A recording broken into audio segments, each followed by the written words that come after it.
Rampurhat jail Vidyabhavan, দেখে নাও ভালো করে। লিন তাপ পদার্থের অবস্থান্তর ঘটায়। এসআই পদ্ধতিতে তাপের একক আমরা বলবো জুল। সপ্রহ বস্তুর উদাহরণ, সপ্রহ বস্তু উদাহরণ এখানে আছে, দেখো পেন্সিল আছে, চাঁদ আছে, জ্বলন্ত বাল্ব আছে, কাগজ আছে। জ্বলন্ত বাল্ব হলো সপ্রহ বস্তু উদাহরণ, আমরা সব জ্বলন্ত বাল্ব বলবো। এসআইতে তাপমাত্রা একক আমরা বলবো, এটা কেলভিন বলবো।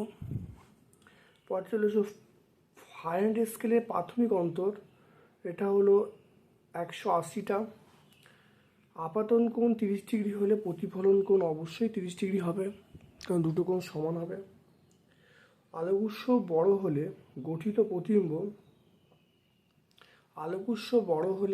প্রতিবিম্ব আমরা বলবো সেটা হলো ছায়া এবং প্রচ্ছায়া দুটোই হবে। তারপরে চলে এসো কোন তাপ গ্রহণে বস্তুর উষ্ণতার পরিবর্তন হয় না। উষ্ণতার পরিবর্তন হয় অবশ্যই লিন তাপ গ্রহণে বস্তুর উষ্ণতার কোনো পরিবর্তন হয় না। লিন তাপ কাকে বলে? দেখো, একক ভরের কোনো পদার্থের উষ্ণতা অপরিবর্তিত রেখে শুধুমাত্র অবস্থার পরিবর্তন ঘটাতে যে পরিমাণ তাপ প্রয়োগ বা অপসারণ করতে হয় তাকে আমরা লিন তাপ বলবো। দেখতে পাচ্ছ। তারপরে চলে এসো তাপমাত্রা কি। দেখো, তাপমাত্রা বা উষ্ণতা হলো এক প্রকার তাপীয় অবস্থা। দেখতে পাচ্ছ। তারপর চলে এসো জলের বাষ্পীভবনের লিন তাপ কত। এটা হলো আমরা বলবো 537 ক্যালোরি পার গ্রাম। সপ্রহ বস্তু কি? তাদেরকে না, সপ্রহ বস্তু মানে যারা আলো দিতে পারে তাদেরকে আমরা সপ্রহ বস্তু বলবো, যেমন সূর্য, তারা, জোনাকি, এগুলো সপ্রহ বস্তু।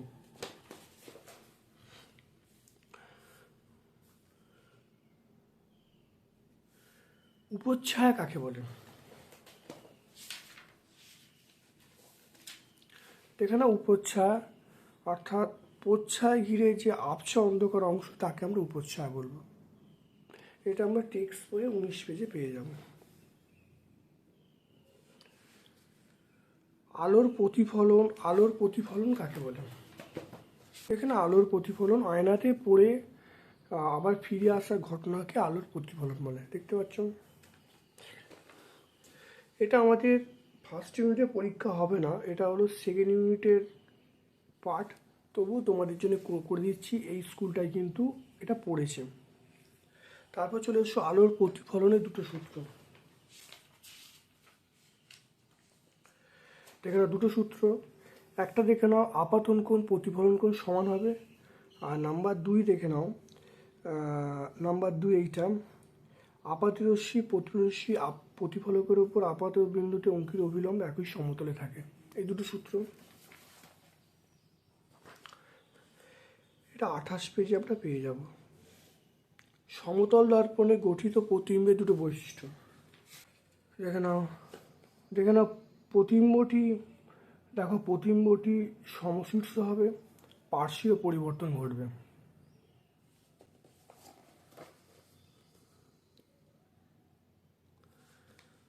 গরমকালে ঘরের দরজা খোলা রেখে পর্দা টাঙানো হলে বেশ ঠান্ডা হয় কেন? গ্রীষ্মকালে জানলা দরজা ভেজা, পর্দা টাঙানো উচিত, কারণ দেখে নাও এটা একই। দেখে নাও এখানে, দেখো না, পর্দা টাঙানো হলে তাহলে সেটা হলো জলটা বাষ্পীত হয়ে প্রয়োজনীয় লিন তাপ ঘর থেকে সংগ্রহ করবে, ফলে ঘরটা ঠান্ডা থাকবে। তারপর দেখো, থার্মোমিটারে পারদ ব্যবহার করা হয় কেন? দেখো, পারদটা পারদ সহজলভ্য, পারদ কাঁচকে ভেজায় না। তারপরে হিমাঙ্ক -39°C, সূচকাঙ্ক 357°C, আর পারদ অস্বচ্ছ চকচক হয়, সহজে বোঝা যায়। ঠিক আছে। পারদ দেখো তাপের সুপরিবাহী হয়, সর্বত্র পারদের উষ্ণতা সমান থাকে। তারপরে চলে এসো বাষ্পায়ন এবং স্ফুটনের পার্থক্য। বাষ্পায়ন এবং স্ফুটনের পার্থক্য দেখো, বাষ্পায়ন তরলে উপরিতল থেকে ঘটে, স্ফুটন তরলের সমগ্র অংশ থেকে ঘটে। বাষ্পায়ন যে কোনো উষ্ণতায় ঘটে, স্ফুটন দেখো একটা নির্দিষ্ট উষ্ণতায় ঘটে। বাষ্পায়ন ধীরে ধীরে ঘটে, স্ফুটন খুব দ্রুত ঘটে। বাষ্পায়ন নিঃশব্দে ঘটে, স্ফুটন কিন্তু সশব্দে ঘটে। তারপর দেখো, স্নান করে ভিজে গায়ে চলন্ত পাখার নিচে দাঁড়ালে ঠান্ডা লাগে কেন? দেখো, স্নান করে ভিজে গায়ে চলন্ত পাখার নিচে দাঁড়ালে ঠান্ডা লাগে কেন? দেখে নাও, দেখতে পাচ্ছ এই উত্তরটা পেয়ে অনেকবার হয়েছে, ভালো করে দেখে নেবে। তারপরে চলে এসো, দেখো অ্যাম্বুলেন্স কথাটি অ্যাম্বুলেন্স গাড়িতে উল্টোভাবে থাকে কেন? এখানে আছে, খুব ভালো করে দেখে নাও। এটা অনেকবার এটা দেখো সেকেন্ড সামিটি পরীক্ষার জন্য এটা, তবু দেখো এটা দেখে না, এখান পর্যন্ত লিখলে উত্তরটা হয়ে যাবে।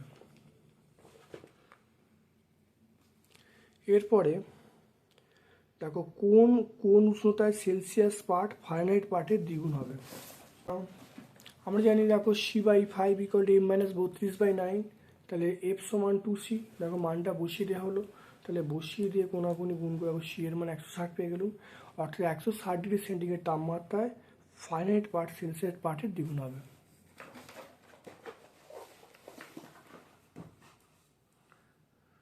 তারপর চলে এসো, আলোর প্রতিফলন কয় প্রকার কি প্রত্যেকের চিত্র আঁকতে বলছেন।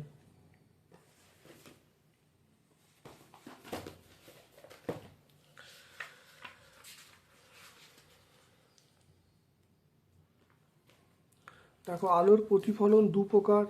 একটা দেখো দেখে নাও, একটা দেখো নিয়মিত প্রতিফলন, আর দেখো বিক্ষিপ্ত প্রতিফলন। দেখো নিয়মিত প্রতিফলন যখন মসৃণ তলে যখন প্রতিফলন ঘটে তখন নিয়মিত প্রতিফলন, আর অমসৃণ তলে ঘটলে তখন ধর বিক্ষিপ্ত প্রতিফলন।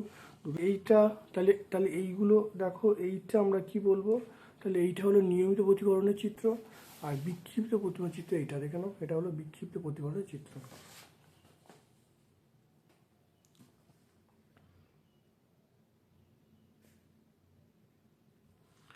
তারপর দেখো, একটি বিস্তৃত আলোকউৎসের সামনে একটি বড় অস্বচ্ছ বস্তু রাখলে কিভাবে প্রচ্ছা উপচ্ছা সৃষ্টি হবে চিত্র আঁকতে বলছে।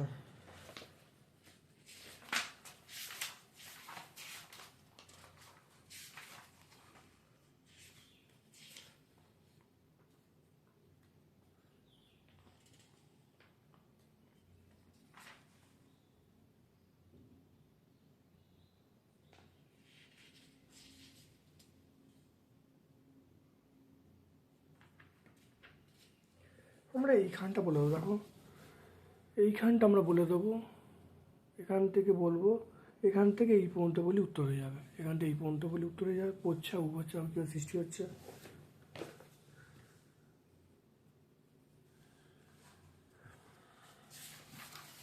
তাহলে আজকে আমরা রামপুরহাট জেল বিদ্যাভবন সলভ করলাম। ভিডিওটা প্রথম থেকে শেষ পর্যন্ত নিশ্চয়ই দেখেছো। আমার পক্ষ থেকে সকলকে ধন্যবাদ এবং শুভ কামনা জানাচ্ছি।